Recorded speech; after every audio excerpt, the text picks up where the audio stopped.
Good evening, TikTok, Facebook, Instagram, wherever I'm reaching you at. This is your brother Herman with another one of Brother Herman's sermons. This is under the umbrella of Make 'em See the Truth. Make'emSeeTheTruth.org is just a nonprofit organization. We'll be soon up and running to bring awareness about a plethora of circumstances and situations that we will have to face as adults when we journey through life. Some of us lack the ability to cope through challenges, hurdles, and obstacles, and some of us don't, but this is for those who do.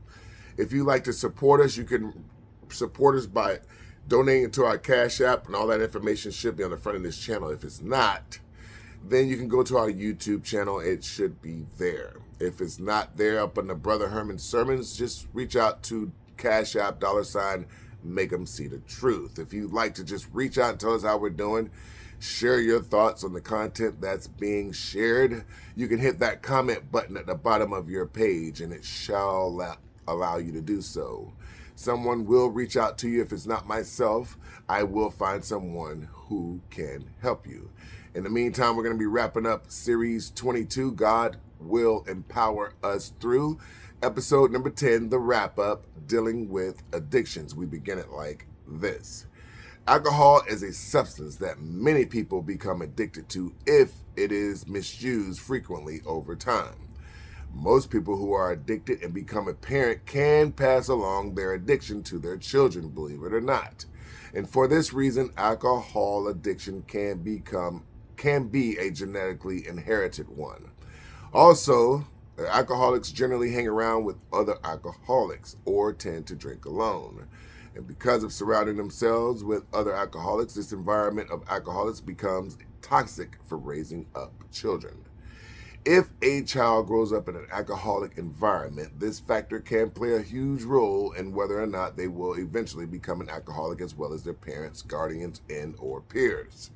So not only does the odds go up for a child of an alcoholic becoming an alcoholic by genetics as well substantially, but this psychoactive substance abuse can also become a negative behavior, which can make this kind of behavior fall under the category of an addictive one. Although studies have shown that not all people who experiment with alcohol or even nicotine, cigarettes, fentanyl, whatever it is, become addicted, many people who choose to experiment with these substances do become addicted. So says Dingenhart, I believe it's 2008, that's the study. Tolerance is a physical symptom of an alcoholic, which means that the person who suffers from alcoholism needs more of the substance to feel physically affected. And when consumption of a certain amount of alcohol stops inside of the person's body, I should say, that body reacts with a variety of potentially harmful symptoms, such as handshaking. Their hands automatically start shaking very rapidly, non-stop. They can't control that because they haven't had their dose or their fix. Anxiety plays a role, irritability, they just become very irritable for no reason. They're always anxious for no reason, and even headaches are symptoms. Treatment usually involves detoxification and should be monitored when such treatments are provided because of the potential physical and psychological symptoms that I've stated above. It is important to note that detoxing from alcohol, from the body, of a chronic user, it can be dangerous and also life-threatening. Alcoholics Anonymous, AA or NA, is a widely used forum for mutual support of alcoholics and drug abusers because it is a non-judgmental course of action. Rehabilitation centers are another option for substance abusers. The holistic approach addresses both the physical and psychological aspects of addiction, and as well as the social and spiritual aspects, because these two, social and spiritual, are most oftentimes left out of the treatment. Very important and crucial not to miss, especially spiritual. In many cases, the person who suffers from substance abuse is existing in denial, and it may be very difficult to even get that person to the point of admitting they have a problem, the point of admission. If you don't admit or don't come to that point, you're still living in denial. And I shouldn't say living, because you're merely existing when you're functioning in an addictive state. People with substance abuse issues often stop living in the normal state and simply exist to cop another dose or fix. There generally comes a time in an alcoholic's life where they hit their rock bottom. This is what we call the end, and they cry out for help. The end of their repetitive cycle of destructive behavior, self-destructive behavior. If the right treatment, support groups, or circle is not available for them or to them, the chances of relapsing when they're going or trying or working on recovery, it becomes great. The chances of relapsing becomes great. Gambling addiction is another addiction, and it's more of a behavioral addiction, unlike alcohol addiction. Why? Because, again, the behavior of alcoholics can become an addictive in nature. However, it is deemed to be more of a substance addiction rather than a behavioral one. Both involve individuals who have lost their ability to control their behavior and or consumption, and the judgment on when to stop the negative action that is causing disruption in their lives. The treatment can vary slightly. However, it usually involves some form of behavioral therapies and or counseling, as well as prescribed herbal medications. Such therapies include, but don't limit, cognitive, behavioral, motivational enhancement to 12-step programs.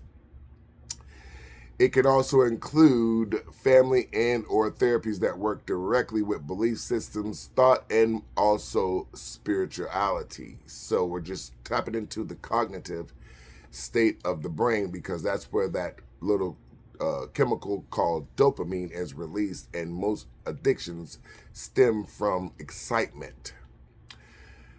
As far as gambling addiction is concerned, some research has shown that family history as well as brain abnormalities affecting the neurotransmitters such as the dopamine, which I've stated, is known as the exciter. It's the area of the brain, and other areas can play a huge factors pertaining to individuals who struggle with this type of addiction, because all we're doing is we're trying to excite ourselves every time we chase after that particular substance or drug. So this addiction is known as an intertwining of genetics and environmental factors that individuals who suffer must come into agreement if effective diagnoses, prevention, and or treatment will lessen the statistics of children inheriting such a genetic cause, curse, or addiction.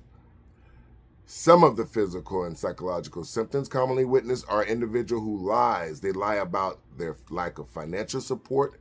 They lie about always finding themselves in gambling spots or arenas. They just lie about everything because they're in denial.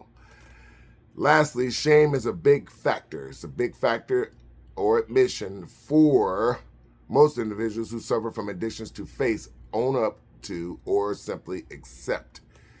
No one wants to admit that they're weak or struggling, but in order to come into a place of agreement and acceptance, we must admit the areas in which we are weak. And God, our higher power, he says that he is strongest when we are at our weakest. Those people who are anxious or compulsive in behavior usually avoid these facts about their personalities. Therefore, they are willing to accept a medical diagnosis over a behavioral health finding. Now, go think about that and ponder on that for a moment. I'll repeat that. Most people, those who are anxious or compulsive in behavior, usually avoid the facts about their personality. These facts about their personalities, they avoid admission. Therefore, they are willing to accept a medical diagnoses over a behavioral health finding. I believe any addiction can be genetically passed along to a child because it's a pattern derived from beliefs, and beliefs are mainly spiritually related. If the spirit is weak or lack proper knowledge, information for healthy, balanced lifestyles, then it is only reasonable to conclude these beliefs or acceptances can very well play a part of a person's spiritual poor health. We are, after all, spiritually, carnal, and intellectually made up to become human beings. And we're all fallible. No one is perfect. However, let's remember that a child is only as successful as their teachers, mentors, their parents, guardians, their peers that they surround themselves with.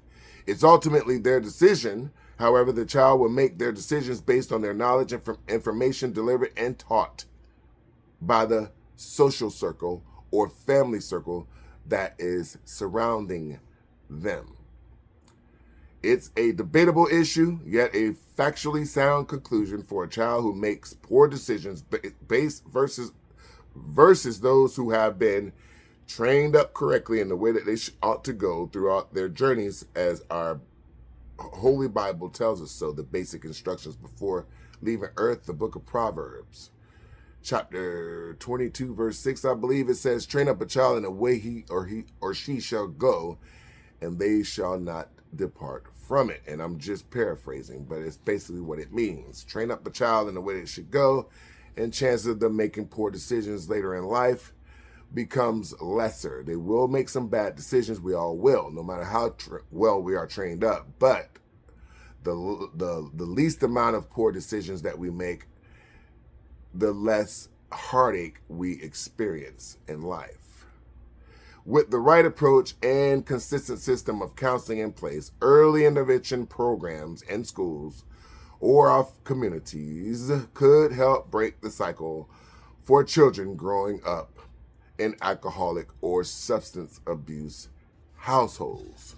And then once again, this has been another one of Brother Herman's sermons, the wrap-up, episode number 10, dealing with addictions. We said addictions because there are all types of addictions out there. It could be drug addictions, alcohol, which is a drug, nicotine, which is a drug. It could be fentanyl, cocaine, heroin. It doesn't matter. It could be gambling. It could be sexual related, because there are a lot of sexaholics out there. And they're just chasing that euphoria, that dopamine, that little chemical that release in the brain every time they partake, and destructive behaviors. Let's look at the behavior. Let's look at why we are partaking or choosing to partake in such behaviors. Let's break that cycle. And the only way you could do that is by informing yourself with correct information, and then taking that information and acting on it. If you need counseling, therapy, treatment, whatever you want to call it, it is all the same. You can reach out to me, myself, and I will help you find a support group that will help you get through your coping needs, because it all comes down to coping. It all comes down to how you're going to deal with situations that arise in your life, challenges, hurdles, obstacles that are most evasive. We always avoid facing our fears, our challenges. We just want to run away instead of just facing it head on. If you learn how to do that using the right approach with the proper skills, you'll less likely find yourself in an addictive behavior in nature, where you're going to ingrain that into your spirit and pass that along to your children. Let's stop the cycle. This is Brother Herman with another one of Brother Herman's sermons. Inside of Series 22, God will empower us through. All we need to do is look up and ask. Episode number 10, the wrap-up, dealing with addictions. Let's break that cycle. If you want to reach out to us, hit that comment button. It is right there on the bottom of your channel, and we appreciate every comment. We will answer you accordingly. If you want to support us, all the information you need is on the front of this channel or on our YouTube channel, Brother Herman's Sermons. Until we start up Series 23, no title yet, episode number 1, no title yet. Want you to take care of yourself, each other, and may God continue to do what? Bless us all. Thank you. Have a great rest of your day, afternoon, and night.